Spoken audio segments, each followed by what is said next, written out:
Olá, queridos leitores, tudo bem com vocês? Vamos continuar aqui essa leitura. Depois da fé vem o quê? De Kent Regis Jr. Conheço um pregador que era diabético. Tinha sido diabético durante 32 anos. Todas as manhãs verificava o seu nível de insulina e aplicava uma injeção nele mesmo. Os médicos tinham dito que ele teria que fazer assim durante a vida inteira. Mas então começou a ouvir falar no poder de Deus para curar. A partir de então, todas as manhãs, enquanto aplicava a injeção, passava a confessar: dou graças a Deus pela sua cura no meu corpo. Pelas suas pisaduras fui curado. O poder de Deus está operando no meu corpo para operar a cura. Ele enviou a sua palavra e me curou. Continuava a confessar vários trechos bíblicos de cura, aplicando a si mesmo todos os dias. Note que ele não abandonou seus remédios, nem andou dizendo: já não tenho diabetes. Não tenho diabetes. Pelo contrário, confessou a palavra de Deus sobre a situação. Imagine o que aconteceu. Foi fazer sua consulta médica rotineira e o médico lhe disse: você não precisa mais aplicar insulina, está curado. Esse pregador usou sua fé de modo inteligente. Precisamos reconhecer que a ciência médica está à nossa disposição para ajudar-nos e não para nos prejudicar.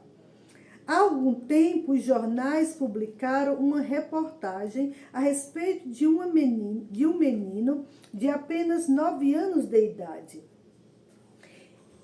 Ele morreu de supuração do apêndice. É uma maneira horrível de morrer.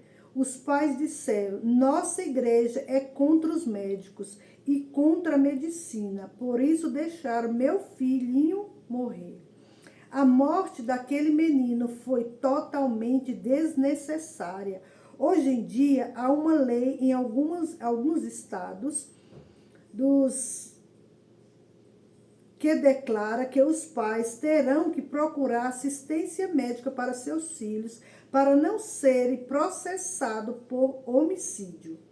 Não há nada de pecaminoso em consultar o médico. Eles estão na mesma luta que nós. Só que nós procuramos meios divinos e eles estão empregando meios naturais. Se alguém está doente, não importa muito a maneira dele ficar curado. O importante é sarar mesmo. Eu digo, empreguemos tudo que temos à disposição.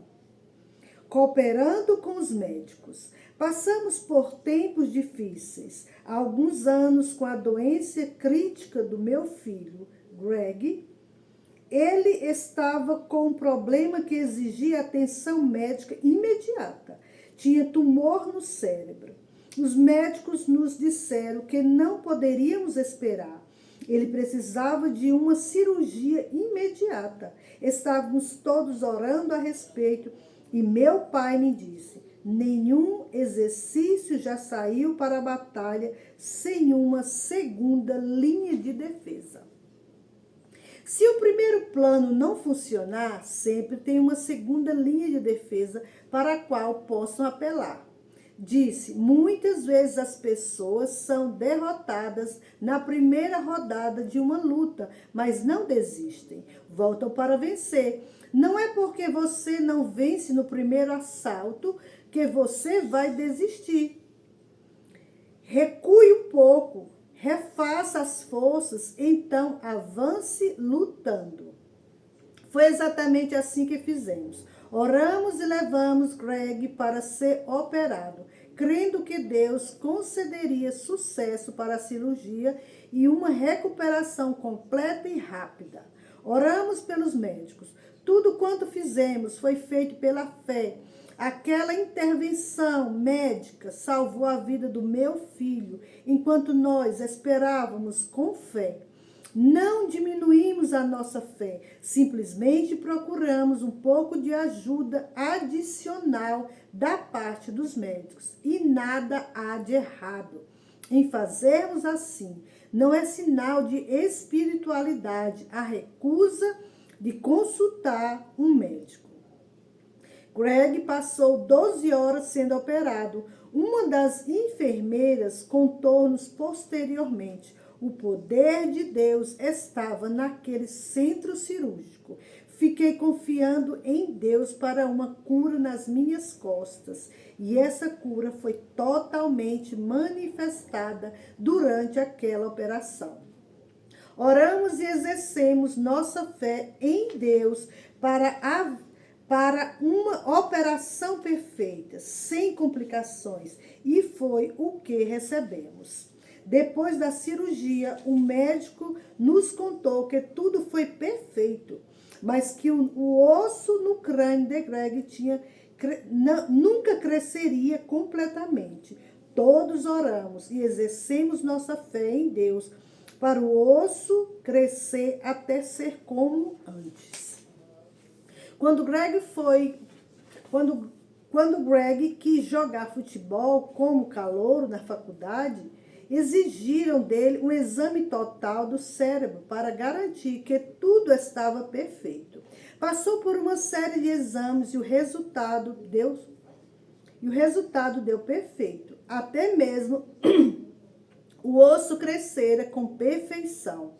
É que nós fizemos a nossa parte e os médicos a deles. Todos visamos o mesmo alvo, a recuperação total de Greg. Não precisamos ir contra os médicos, que cumpram as tarefas deles. A nossa tarefa é ficarmos firmes na fé com inteligência. Vi pessoas chegarem para pedir oração nas filas de cura.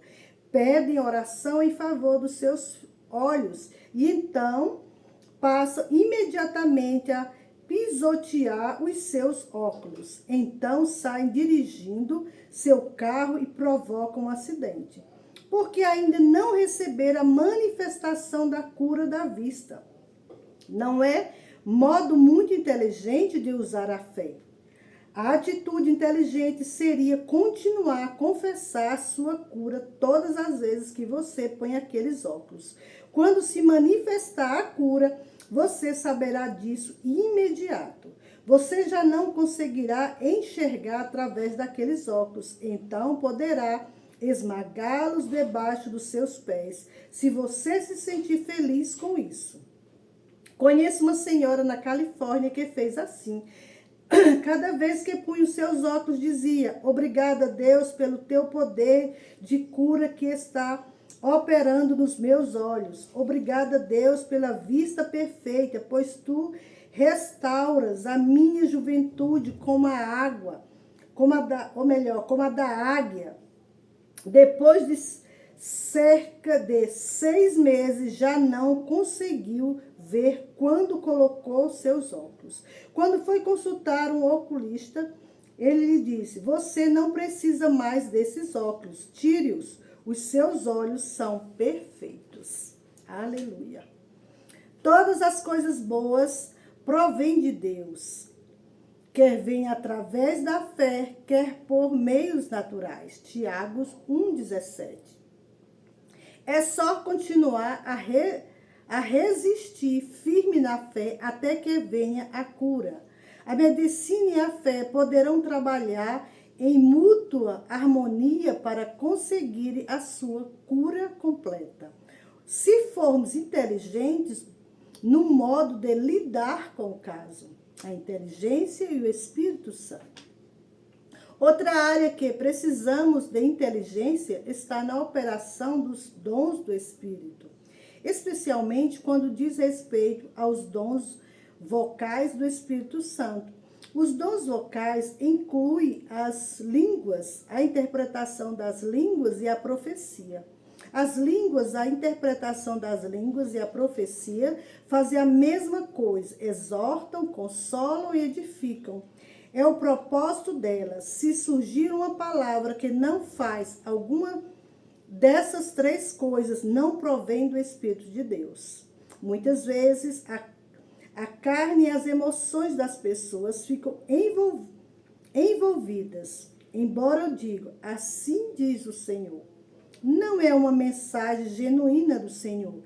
Trata-se apenas da carne ou das emoções delas. Precisamos ser sensíveis para com o Espírito e inteligentes no tocante aos seus dons. Ouvi dizer que certa senhora levantou-se de um só pulo para pronunciar uma suposta profecia numa reunião de oração. Disse, assim diz o Senhor, não fiquem com medo, filhinhos, mas se ficarem, não se preocupem, pois às vezes eu também fico com medo. Não era o Senhor falando coisa nenhuma, como se sabe que a profecia era errada. Não combina com a palavra de Deus. Onde na palavra de Deus se já leu que Deus fica com medo. Qualquer interpretação ou profecia que não combina com a palavra de Deus é errada. E é tão simples assim. Quando o pregador está pregando no púlpito e a unção está sobre eles, como líder do culto, é errado quando alguém se levanta no meio da pregação e o interrompe com uma língua ou profecia. Aquela pessoa no púlpito tem a unção do Espírito Santo. E o Espírito Santo não interromperia a si mesmo para falar. Ele é um cavalheiro e não autor da confusão. O Espírito Santo nunca interrompe a ele mesmo. Tudo deve ser feito com ordem e decência, conforme Paulo nos mandou em 1 Coríntios 14, 40. Precisamos usar alguma inteligência com esses dons vocais do Espírito. Lembro-me de uma cruzada que realizamos em Detroit há vários anos. Havia um tabernáculo grande no campo com aproximadamente 3.500 pessoas dentro do pavilhão, além de muitas pessoas em pé, lá fora. Foi uma campanha poderosa. A unção estava fortemente presente e meu pai estava bem no meio de um apelo para os pecadores aceitarem a Cristo. O Espírito realmente atuava naquele local, convencendo as pessoas do pecado. Cerca de 800 a 900 pessoas foram para a frente a fim de receber a salvação. Meu pai exortava as pessoas lá na frente, quando de repente uma mulher colocou-se de pé no meio da congregação e começou a gritar. Alguns dos nossos introdutores foram imediatamente até ela, dizendo: irmã, acalme-se, fique quieta agora. Controle esse impulso. Ela olhou para eles e disse: não posso controlar isso. Quando o Espírito atua, não posso impedi-lo. E ela começou a gritar mais alto, de modo que nossos introdutores a pegaram pelos braços e a escoltaram para fora do tabernáculo. Alguém os repreendeu, dizendo: vocês apagaram o Espírito. Certo que apagaram o Espírito errado. Tem havido muito abuso, a mau uso dos dons vocais do Espírito. Muitas pessoas têm apagado totalmente qualquer influência do Espírito, temendo que as coisas ficassem fora do controle. E isso entristece o Espírito de Deus. Devemos simplesmente usar inteligências nessas coisas. Não desfaleça tudo, porque umas poucas pessoas cometem enganos. A maioria tem boas intenções, mas ainda não tem experiência. Ensina-as e mostre a elas o modo certo de fazer as coisas. Lembro-me de certa ocasião em que fiquei sentado na congregação escutando outro pastor a pregar. O Espírito começou a mover-se fortemente em mim. O impulso estava tão forte em mim que dificilmente consegui controlá-lo. Cheguei ao ponto de imaginar que estava para explodir, com uma profecia dentro de mim. Simplesmente fiquei esperando o pastor encarregado me dar uma oportunidade para a manifestação do Espírito. Quando me deu conta de que ele não iria dar oportunidade, fiquei sentado orando. Não orei em voz alta, fiquei sentado com os olhos bem abertos, observando, e orei em silêncio. Senhor, não vou interromper esse homem, sei que isso seria errado e fora de ordem, mas creio que isso provém de ti. Faze algo para essa palavra ter a oportunidade de sair, que ele pare a fim de eu poder dar a palavra ou dá-la a ele a profecia.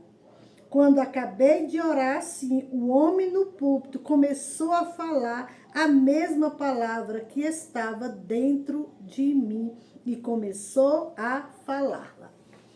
Obrigada por essa oportunidade de estar aqui com vocês mais uma vez e fique na paz do Senhor. E amanhã nós voltaremos com essa palavra novamente. Fiquem comigo.